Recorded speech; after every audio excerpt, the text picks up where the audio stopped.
This is a total war in every sense of the word. Everything is going towards the war.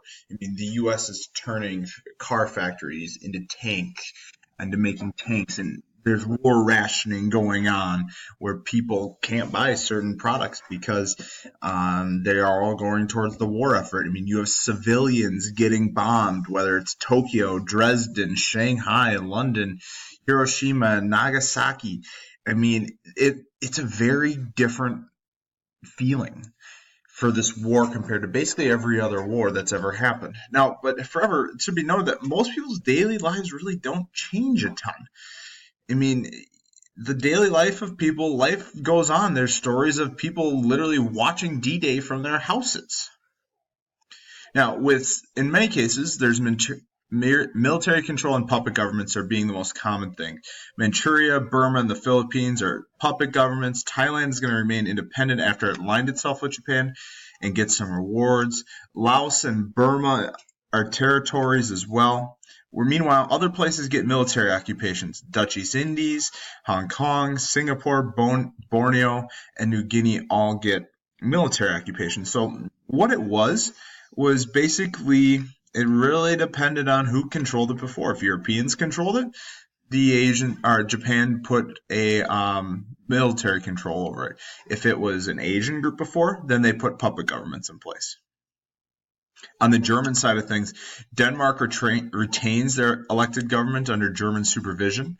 Norway, Holland have civil administrations under attack. Northern and France is a military state, and Vichy France is a puppet government.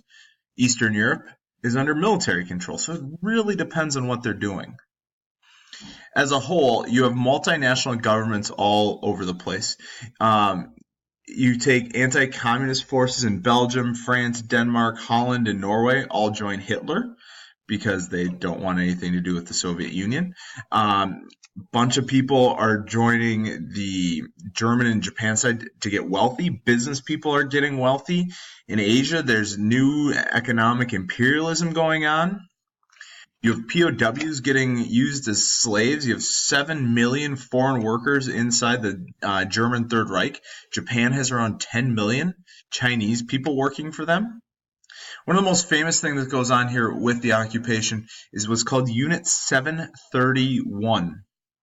Unit 731 is a Japanese group that they conduct experiments on humans, such without anesthesia. They work to find cures for bubonic plague, cholera, anthrax. The Germans do similar things to people in concentration camps.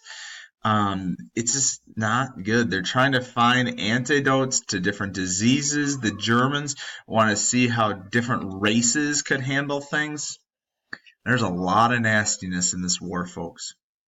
Now, in terms of resistance, there definitely is resistance going on in places. You have blowing up of ammunitions factories and ammunitions dumps. You have that they'll sabotage transportation facilities, and they'll definitely be hiding refugees as well. A lot of Jews are hidden as well to try to hide them from what the Nazis are doing to Jews. Now, one other part of the home front part of this war to talk about is the women in the war. Women in the war. A women's war too becomes part of the phrase. Great Britain has women serve in non-combat roles and are going to work with huge balloons that are going to work to take down Nazi aircraft. They're going to drive ambulances and transport vehicles. And it's about 500,000 women join the British military and about 350,000 join for the U.S. In both the Soviet Union and China, they could fully serve in the combat forces.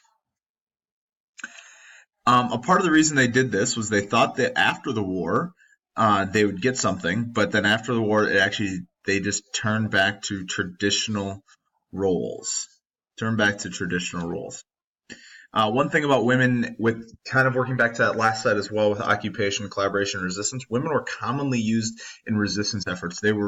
Women were commonly the people that were used to take things down because of or provide resistance efforts because they weren't expected. One other thing that should definitely be noted about women in the war, the Japanese are going to build things called comfort houses or consolation centers, and then that brings in comfort women. the comfort women come about after the Chinese have experienced the rape of Nanjing. It's going to mainly happen in Korea and to a lesser extent China. But what Japan did is they recruited and they got about 200,000 women to work in military brothels. I mean, military brothels providing services to the men as prostitutes, essentially. However, many were forced. It was not good, and it was basically they would 20 to 30 men a day would be a part of this prostitution service, and these comfort women were seen as the soldiers were told they were gifts from the emperor, and it's still not good. I mean, there's no really good way to put this, because the relationship because the Korean and Japanese relationship was so badly hindered before this just made it even worse. Many of the comfort women became casualties of war, STDs with a huge spread. Soldiers were killed by droves at the end of the war trying to cover it all up.